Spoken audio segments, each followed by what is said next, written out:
Welcome back to the deep dive. You know, uh, we recently got our hands on some pretty fascinating material and, excerpts from what's called the Section 312 analysis, all part of this Forged Act thing. And Yeah, they're forged act.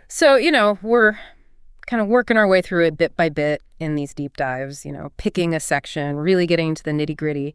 And for today, we're zeroing in on one specific part of Section 312. Really, the goal here is for us to understand what this recommendation actually means. Like how are they actually going to implement it, and what should you be looking out for as this, starts to roll out? Absolutely, yeah. So the focus today is Section 312, and it has this long title, but it boils down to transparency and accountability of contract awards. So what it's really getting at is that the Department of Defense, the DoD, they award all these contracts and agreements, right? And this recommendation is all about making those publicly available, and not just like who got the contract, but like the details, what they bought, how much they paid, all that. Yeah. But of course, they got to be smart about it, keep security in mind. Okay. So right off the bat, you said within a reasonable time frame. So already I'm thinking, okay, what does that mean? But before we get into the how and all that, like, what's the story here? Why this big push for more transparency in defense contracting? Right. So this actually goes back a ways. I mean, if you look at the analysis you sent over, it points all the way back to like 2006 with this thing called the Federal Funding Accountability and Transparency Act. Big mouthful. But it was a really significant early effort to kind of pull back the curtain, make federal spending, where the money goes, publicly accessible. Oh, yeah, I remember that. It was like follow the money, right? Exactly. Follow the money. But here's the thing. Even with that, you had all these reports coming out from the Government Accountability Office, the GAO, and they kept highlighting these areas, especially in defense contracting, where it was like, information was hard to come by, or it was incomplete, not enough to really get a good handle on what was going on. And of course, that makes oversight really tough. Exactly. And then fast forward a bit, you had the Data Act in 2014. That was another attempt to sort of standardize things, open up government financial data even more. So all of this has kind of built up this expectation, this momentum for more transparency across the board, including, of course, the DoD. So it's not like this just suddenly, popped out of nowhere. There's this history behind it. Exactly. And it's not just from, outside groups either. Even within the defense community itself, you've had folks pushing for this. Like the Defense Science Board, they've made a case that too much secrecy around contracts can actually hurt accountability. It can even slow down the adoption of new technologies. And it's worth noting, the analysis mentions that Section 312 itself was actually part of this bill, Senate Bill S.5618, back in December 2024. So it's not brand new. It's built on all this previous discussion. Interesting. So we've got the historical context. Now let's talk impact. What are they hoping this will actually achieve? What are the good things they're aiming for with all this transparency? Yeah, so the number one goal is really about trust. They want the public to have more trust in how the DoD manages its budget. I mean, it's a huge budget, right? And the idea is if people can see where the money's going, they'll have a better understanding, and that builds confidence. Makes sense. Transparency usually does help with that. Right. And it's not just about, general trust. They're talking about releasing specific details like how much was paid, how many units were bought, all that. And that's where the second benefit comes in. With all that detail, you could do much better cost analysis, like experts, journalists, even just, interested citizens. They can really dig in and see if the government is getting good value for money. Like imagine being able to compare, okay, they bought this piece of equipment in 2023 for this much, and then again in 2025 for a different amount. Why the difference? So like you could spot trends, maybe even like red flags that would have been hidden before. Exactly. And of course, all this visibility, it leads to accountability, right? That's the third benefit they're hoping for. When these awards are out in the open, everyone can see them. It puts pressure on the DoD to be more responsible, more efficient with how they're spending. And they're not necessarily saying everything has to be public immediately, right? Yeah. You mentioned that reasonable time frame. Right. That's actually the fourth benefit. It shows that they get it, Okay. They understand that sometimes you can't just put everything out there right away. It might be a security risk, or there might be other sensitive information. So it's about finding that balance, being open while still protecting what needs to be protected. It's a tough needle to thread for sure. It is. But there's one more benefit they're hoping for, and this one's about competition. The idea is that if potential vendors can see what kinds of contracts are being awarded for at what price, it gives them a better sense of the market. They can be more informed, more competitive with their bids, so it could actually improve things for everyone involved. Okay, so all of that sounds pretty good in theory, but, like with anything, there's got to be some potential downsides, right? What are some of the challenges they might run into with all this? Yeah, there are definitely some potential bumps in the road, and the biggest one, I think, is operational security. If they're not careful about when they release this information, it could accidentally give away sensitive stuff, like about military capabilities, strategic plans, things you don't want your adversaries knowing. Yeah, you don't want to hand them any sort of advantage. Exactly. And even if it's not, like, directly sensitive information, just having all that detailed pricing and quantity data, even that could be risky. Someone could analyze it, piece things together, figure out priorities, vulnerabilities, maybe even get a sense of the scale at certain programs. It's like the same information that can be good for us could also be used against us. Right.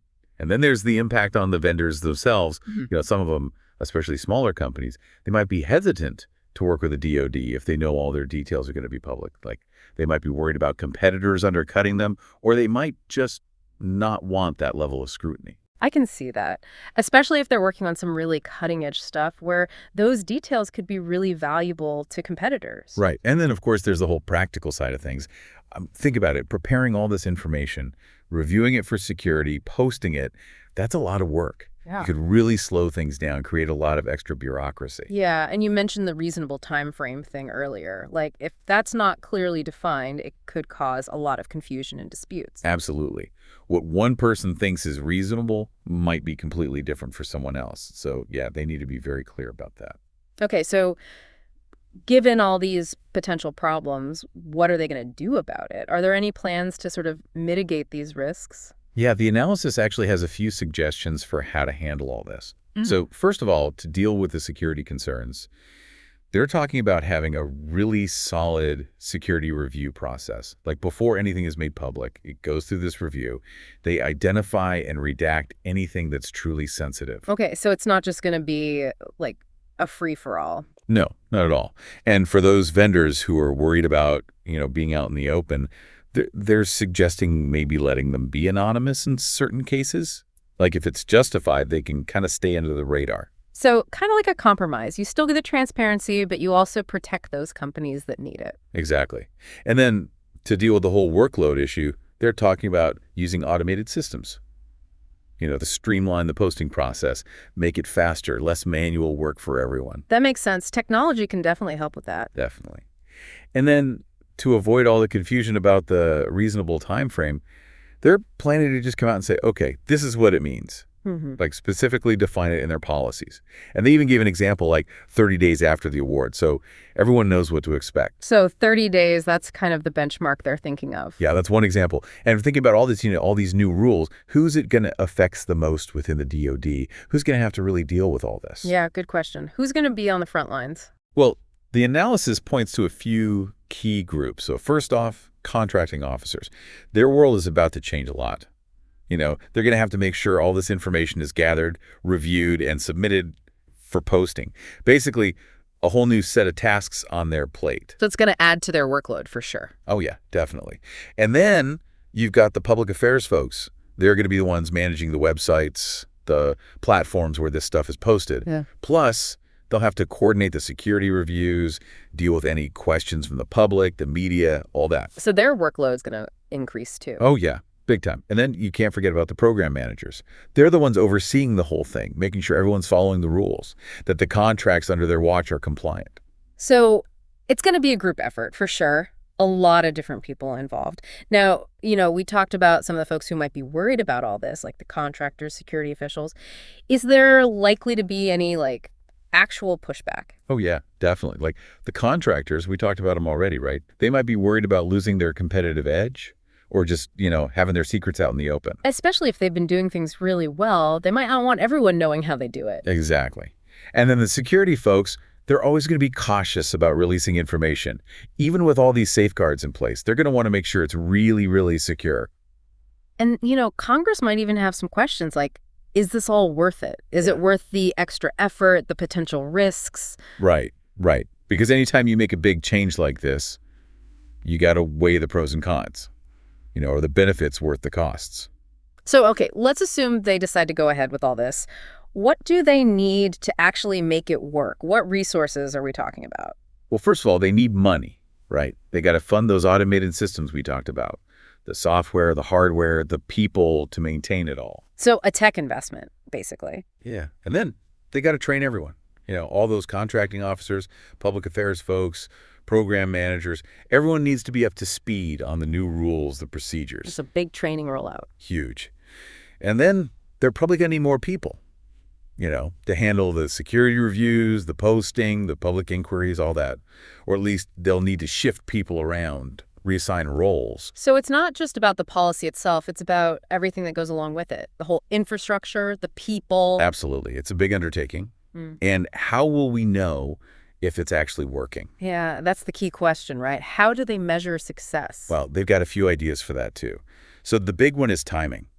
Like, are they actually posting this stuff within the time frame they set? Remember that 30-day example? So maybe their goal is to have like 90% of contracts posted within 30 days. If they can hit that, it means things are running smoothly. Okay, that makes sense. A clear goal. Right. And then they want to see if people are actually using this information. Are they looking at the websites, downloading the data? So maybe they set a target for how much traffic they want to see. The analysis mentioned a possible 20% increase in access. So they want to see that people are actually engaging with this stuff. Yeah, because otherwise, what's the point? Right. Yeah. And then, of course, they'll need to do audits, make sure everyone's following the rules, that they're actually posting what they're supposed to. Yeah. So maybe they aim for a 95% compliance rate, something, I don't know. So they're thinking about all the angles, how to track this, make sure it's actually doing what it's supposed to. Exactly. They're going to cover all the bases. Now, this whole thing, this whole approach, it's not the only way they could have done this, right? Were there any other ideas on the table, other ways to achieve this transparency? Yeah, I'm curious about that. Were there any alternative paths they could have taken? Yeah, the analysis did mention a couple of other approaches. So one idea was to have different levels of disclosure, Yeah. Like some contracts, the really sensitive ones, maybe they only release basic information. But for less sensitive stuff, they go into more detail. So kind of a tiered system based on how sensitive the information is. Right. And then another idea, and this one was kind of inspired by platforms like innovation.defense.gov, was to create this like really user-friendly online dashboard, the central hub where all this information is presented in a way that's easy to understand. So like a one-stop shop for all this contract data. Exactly. And maybe they wouldn't even need a law like Section 312 to do it. It would be more about just being proactive, making the information easily accessible. Interesting. So they had options, but ultimately they went with this more formal mandated approach. Right. Section 312, that's the path they chose. Okay, so big picture, if we had to sum up this whole deep dive into Section 312, what's the takeaway for our listeners? The bottom line is this. Section 312 of the Forged Act, it's a big change. It's basically saying from now on, DoD contract awards, they got to be public. Yeah. And not just the basics, but the details too. Prices, quantities, all that. And the whole point is to make the process more accountable, to build trust with the public. And, it sounds good on paper, but it's obviously not that simple, right? We talked about all the potential problems, the security risks, the workload, the concerns from the contractors. Right. It's definitely a balancing act. They got to figure out how to be open without compromising security, how to make it work without creating a ton of extra bureaucracy. And they'll be watching closely to see if it's actually working, using those metrics we talked about, the timing, the public engagement, the compliance rates. Exactly. It's going to be a process, for sure. But it's definitely a big step towards greater transparency in defense spending. So for everyone listening out there, given all this, what do you think? What's the most important thing for making this whole thing work? Is it about defining that reasonable time frame really clearly? Is it about making sure they're releasing enough detail without compromising security? Or is it about having really rigorous security reviews? It's a lot to think about. And this is just one piece of the Forged Act. Remember, we'll be diving into more of it in future episodes. Yeah, there's a lot more to unpack. So stay tuned, and thanks for joining us on the deep dive. Thanks for having me.